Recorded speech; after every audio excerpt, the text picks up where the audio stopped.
You have a polynomial function, there's a way that you can find the zeros. Can you graph them? Yes, absolutely. But let's say that you don't have a graphing calculator. Let's say you're having trouble factoring what you're looking at. There are ways for you to find the zeros using, and this first way we're going to talk about is called the rational root theorem. I was going to say using the rational root theorem, but I haven't told you what it is yet.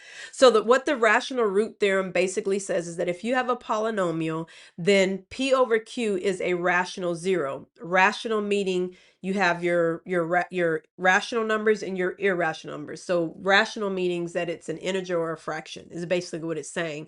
P over Q is a rational zero. Remember, if it's a zero of the polynomial function, that means it is a root, it is a solution. Then you can write the numbers for P are going to be the factors of the constant. And then the numbers for Q are going to be the factors of the leading coefficient.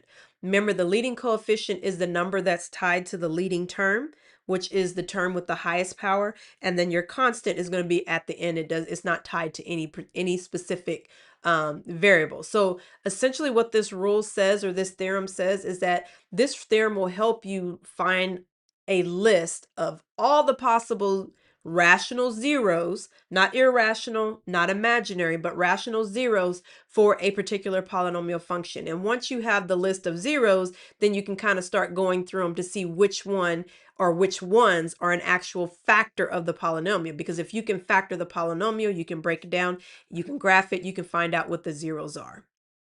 So let's see how this works. Next page. So to list all the possible rational zeros, not irrational zeros, not imaginary zeros, but rational zeros, what you do is they just use this to represent what you're doing, but the top is the factors of the constant term, which we know this is the constant term, and then the Q is the factors of the leading coefficient, which is the leading coefficient that's tied to the leading term, okay? And this is division. This is division. So you're dividing those numbers on the top by every number on bottom. So every number on top will be divided by every number on the bottom. So like, let's look at this one, for example. We have x cubed plus 2x squared minus 5x minus 6. List the possible rational zeros, meaning what are the possible rational zeros for this? Now, can you try to factor this? Yeah, but you can't do factor by grouping because things just aren't going to work out the way you want them to work out. But you can factor this. And how do you factor this? Well, let's see what the possible zeros are, the possible rational zeros are, and that'll help us get to our answer quicker. This is the constant, right? So I'm going to put -6 here because that's our constant term. And then what is the leading coefficient? The leading coefficient is 1. Okay, because this is the leading term. The number tied to the leading coefficient is 1. So I'm going to put that there. All the factors of 6. Remember, the factors are the numbers that you can multiply together to get the value that you're looking for. So all the numbers that will give me -6, if you think about it, and I'm going to write it out one by one, you have 1 times 6, right? You have -1. I'll say 1 times 6. 1 times -6 if I wrote it that way. But let me list them out first, and then I'm going to show you what I'm talking about. So 2, -2. We have 3, -3, and 6, -6. And you're probably like, well, Dr. B, why is it all of those? It is all of these because you can have positive and negative that will give you negative. For example, 1 times -6 gives me -6. -2 times +3 gives me -6. -1 times 6, -6, or 1 times -6 gives me -6, or -3 times +2 gives me, see what I'm saying? So it's really all of them. And normally what you do to kind of get your list together, if I were to draw a line in here, another way of writing it kind of like a shorthand way, just do plus or minus. So it's plus or minus 1, plus or minus 2, plus or minus 3, and plus or minus 6. Those are all the factors of 6. Now, what are the factors of 1? 1. I was going to write plus or minus 1, but it's really 1 because 1 times 1 gives me 1. Or you could say -1. So we'll say negative because -1 times -1 is 1. That's how we'll do it, okay? So now what it says is, if we go back one, you take the factors of the constant and divide them by the factors of the leading coefficient.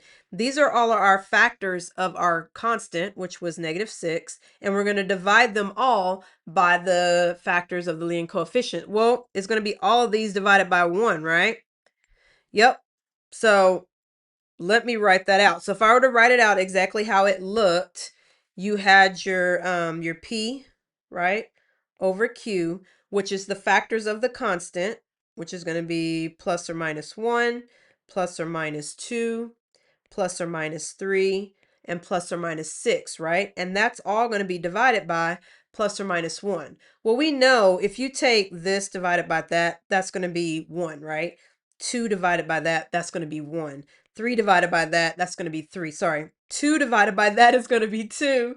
3 divided by that is going to be 3. And 6 divided by 1 is going to be 6.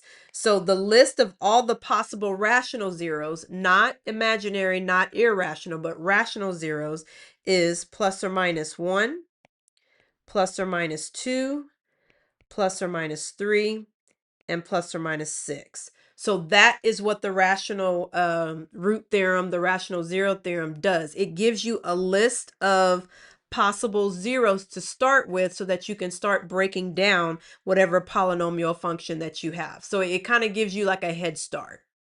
And you want that head start. You want to make sure you know where to start, because a lot of students like, where do I start? Well, start with the rational root theorem so you can see, well, what possible numbers can I have as root? And to prove that it has these, I'm going to show you this graph. Now look at this graph here. So we know that these are the possible rational zeros, but as you notice, there's only 3. And we know that zeros represent x-intercepts, right? The zeros are the same things as x-intercepts. And we know that x-intercepts is where you set y equal to 0 and solve for x. So your zeros and x-intercepts are related. They're the same thing, and they essentially help you write as factors for the polynomial. So this point right here, this is the point 2, 0. This point right here, I'll put it right here. That's the point -1, 0. Forgot my sign. -1, 0. And then this looks like 3. -3, 0. So the 3, so out of this whole list, because that's 2, 4, 6, 8, there were 8 of them. So out of this whole list, the actual zeros, and I'm going to write that here, I'm going to say the actual zeros. And I know they are the actual zeros because we literally have the graphs, are x equals -3, x equals -1, and then x equals 2. So there's 3 of them. And I want you to notice something. See the degree on the polynomial is 3? That means I should have 3 zeros, which we do. So the actual zeros, -3, -1, and 2. What's the relationship between the zeros and the x-intercept? Again, when we look at the graph, all of the zeros cross the x-axis. All of the zeros are where y is equal to 0. So these are x-intercepts, okay? So here I'm going to put they are the same. I'll put they are. You're probably like, what? So they are the same. The zeros and the x-intercepts are the same. You just write them differently. So up here, we wrote the zeros as x equal. But if you were to write them as x-intercepts, this would be -3, 0. This would be -1, 0. And this would be 2, 0. Okay, they are all x-intercepts. And then it says, does the number of zeros match the degree? Yeah, we found 3. When we looked at the graph, there were 3 of them. And the degree of the polynomial, this one, is 3. So yes, I'm going to put yes here.